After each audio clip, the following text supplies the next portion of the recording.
Hi everyone! So finally, nagkaroon na rin ako ng time para gawin tong video na to, i-share sa inyo ano yung naging journey namin ng husband ko para manalo doon sa bidding sa Pag-ibig Fund for Closed Properties. So guys, syempre gusto ko lang sabihin sa inyo na hindi nga ganun din naging kadali yung journey namin para manalo sa bidding. So, inabot kami ng isang buwan bago kami talaga nanalo sa isang property.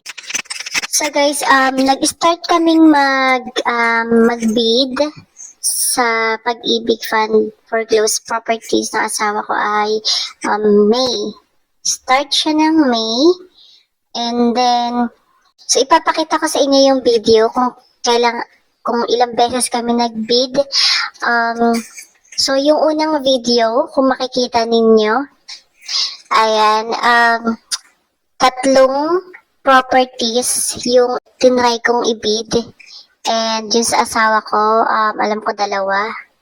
So, bali 5 properties yung tinry namin i-bid nung first time ever namin na maghulog ng bid offer. And then, ayun nga, sabi nila 3 days lang daw after nung opening ng bidding ay malalaman na yung result. Pero yun nga, na-receive namin yung message is parang after a week pa. And then, yun, masaklap kasi hindi nga nanalo. Ibig sabihin may ibang nag-bid na mas mataas yung offer nila. So, ganun siya.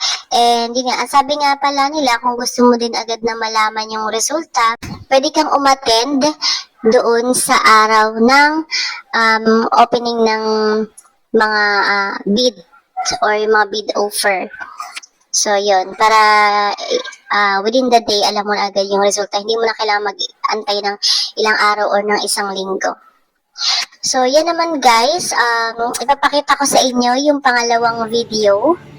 Makikita nyo parang 2 properties ang binid namin ng asawa ko. And yun nga, nagantay ulit kami ng isang linggo after yung opening ng bidding. And luckily, talo pa din. So, may iba pa rin nakapag-bid nung properties na nagustuhan namin sa malaking halaga. So, talo na naman kami. And then, ayun na nga, so guys, yung pagbibid hindi siya ganun kadali. Kasi, bago din pala namin i-bid yung mga properties, syempre, i-visit mo muna yung website ng Pag-ibig. Doon ka maghahanap ng mga available na properties na in-offer ni Pag-ibig. So, ayun nga, pag nagustuhan mo na siya,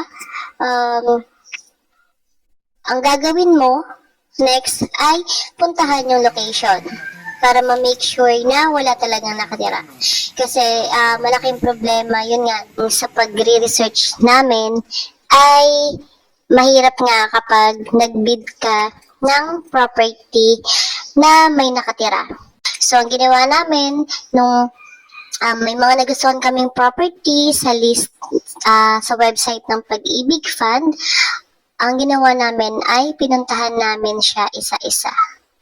So, ang kailangan nyo dito guys, kung gusto nyo talaga makakuha makakuha ng property from foreclose, kailangan nyo dito ng mahabang pasensya at saka ng tiyaga. Kasi hindi siya ganun kadali. Lalo, magkakahiwalay yung mga lugar, syempre, na magugustuhan mo. So, kailangan natin siyang puntahan. And another tip, guys, pag nag-search kayo doon sa website ni Pag-ibig fund.gov.ph, select nyo yung properties. Meron din ako mga video na ginawa na doon kung paano kayo, ano yung steps by steps, paano kayo makapunta doon sa list ng properties. So, panoorin nyo na lang yun, guys. So, yun nga, kapag nandun na kayo sa list, mag-check kayo ng location, kung saan nyo prepared, kung saan din mas malapit sa trabaho ninyo, or kung saan yung sa tingin nyo accessible. And to make sure din, ayun nga, kailangan nyo puntahan yung location. Kasi, merong instances nga na may nagustuhan kaming property and then naka-unoccupied siya. And nung chinek namin guys, may nakatira. So, ang sabi ko sa asawa ko, wag na, negative. May hirapan tayo dyan. So, yun pa lang, bago talaga kayo mag-bid, i-check nyo yung location, yung property kung walang nakatira. Kasi minsan hindi nga accurate yung nasa list din kung unoccupied or occupied. Minsan may hindi siya updated, sa totoo lang talaga guys. Kaya para mas masiguro, pupuntahan nyo yung location or yung property na nagustuhan ninyo. So, ayun na nga. After ng pangalawang bid namin, talo pa din kami. And yung pangatlo, ang sabi namin ng asawa ko, eto, last na talaga to. Kasi nga, medyo nakakapagod na nga. Siyempre, di ba? Galing pa kami sa trabaho. Panggabi yung work namin. So, sa umaga, doon namin asikasuhin after ng work. So, medyo wala pang tulog. So, yun nga, medyo nakakapagod siya. Pero, kung gusto talaga ninyo, kailangan nyo magtiyaga para may makuha.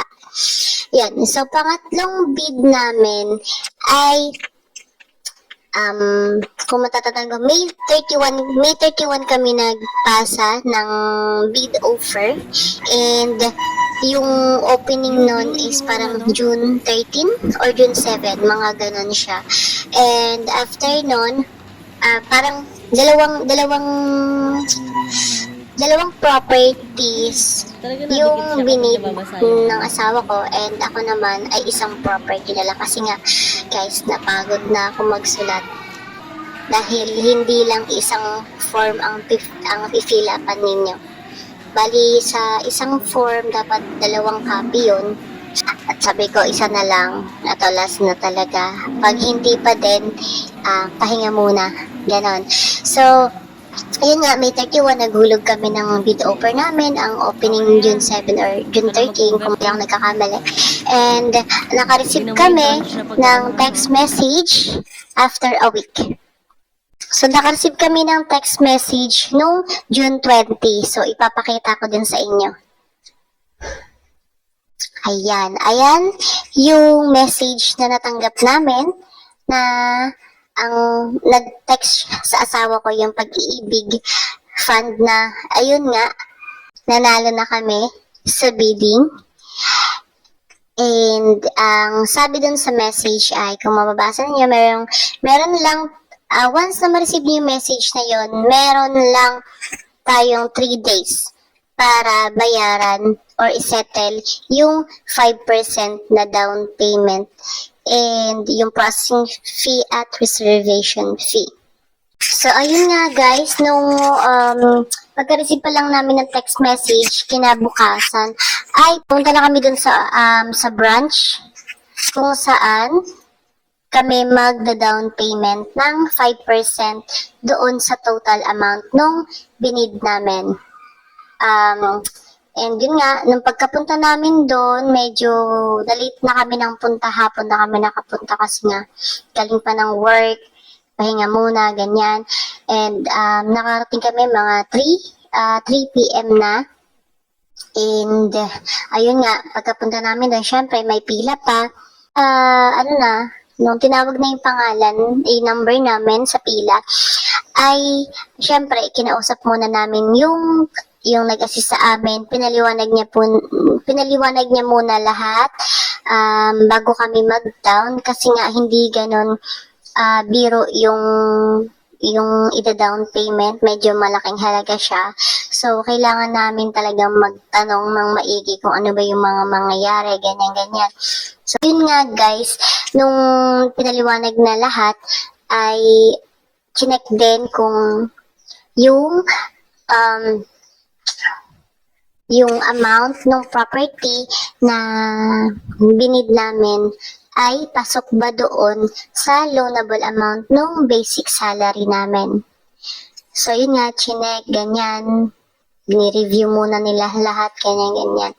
And then, ang sabi ay mag-down payment na kami ng 5%. Ang sabi, for approval pa daw yung sa salary, kung makakapasa din kami, kung magiging successful na makakuha talaga, ma-approve talaga sa amin yung property. And then, ang sabi, pag hindi na yung 5% na daw na ida-down namin ay non-refundable. So, medyo nagdalawang isip kami nung araw na yon kasi nga, sabi namin, paano kung hindi siya na-approve doon sa may loanable amount ng basic salary namin. Thank you na lang yung 5%. So, medyo nagkaroon kami ng pag-aalala doon. And, yun nga, nag-usap muna kami ng asawa ko, ganto ganyan. So, paano nga? Medyo natakot kami doon, guys, kasi nga, syempre, pinaghirapan yung pera na ida-down payment, tapos pag hindi na-approve, hindi siya refundable. So, nakakatakot yung part na yon. And then, yun nga, dahil hapon na, naabutan din kami ng cut-off. So, nagkaroon din kami ng oras pa para mag-isip kung itutuloy ba namin yon or hindi. Pero sabi naman nung nag-assist sa amin, usually wala naman daw talagang nare-reject as long as kung empleyado, yung employer ay nagre-response agad doon sa may sa kanila sa pag-ibig kasi may CI pa yan, guys. So, nare-reject lang naman daw kapag hindi ma-contact yung employer. Ayun yung nilinaw nung nag-assist sa amin doon sa pag-ibig. So, yun nga, nagkaroon pa kami ng time para mag-isip. So, kinabukasan, and then, may requirements pa pala siyang hinanap sa amin, which is yung payslip ay dapat merong certified copy.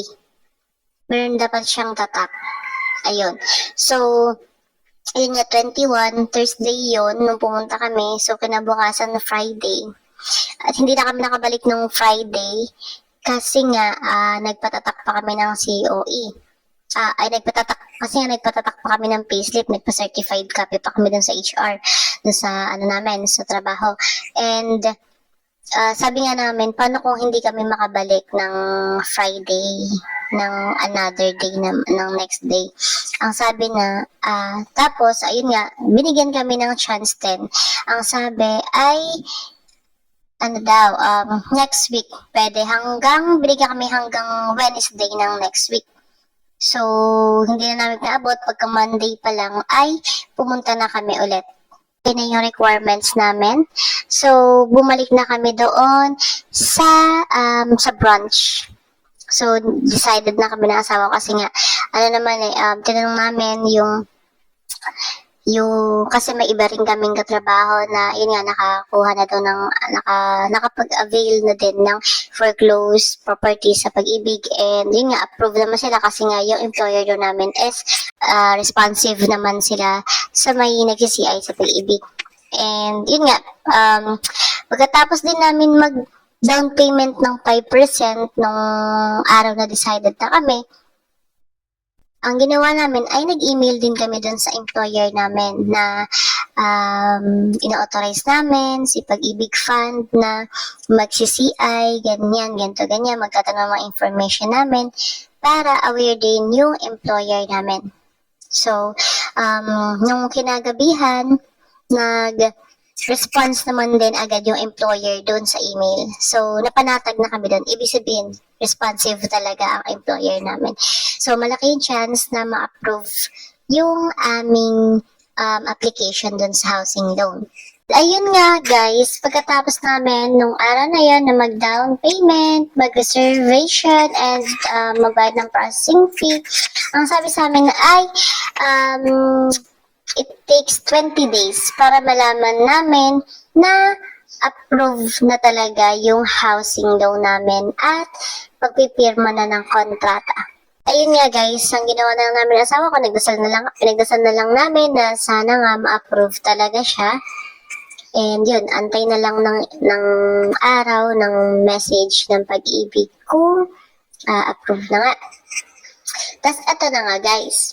So, lumipas na yung 20 days. Medyo kinabahan na kami kasi wala pang update yung pag-ibig. Pero mga ilang araw lang, ayan, naka-receive na kami ng message ulit na sabi, congratulations, approved na yung housing loan namin at ang kailangan namin ay mag-contract signing na. So, nung pagka-receive pa lang namin nung message na contract signing, kinabukasan din, pumunta na rin agad kami doon sa branch for contract signing. Ayun, yun na yung pinaka-umpisa talaga guys ng journey ng pag-avail ng housing loan. Sobrang sarap sa pakiramdam kasi nga, di ba, mararamdaman mo na worth it yung pagod, tsaka yung pagtsatsaga na maghanap ng property, mag-check ng mga location, di ba? So, worth it naman lahat. Kasi lahat naman ng bagay nakakapagod talaga. Pero, masarap kapag nakuha mo na yung pangarap mo talaga. And yun, konting update nga ngayon ay pinapagawa na namin yung second floor muna. Kasi balak namin doon ay lumipat na din kasi nga nag-renta lang din kami. So, doble-doble na yung bayaran namin sa buhay. So, pinapatapos namin ngayon yung second floor muna. Kasi kung makita na yung unang video, di ba, sobrang raw lang niya. Yun, wala ring tiles yung pinakasahig.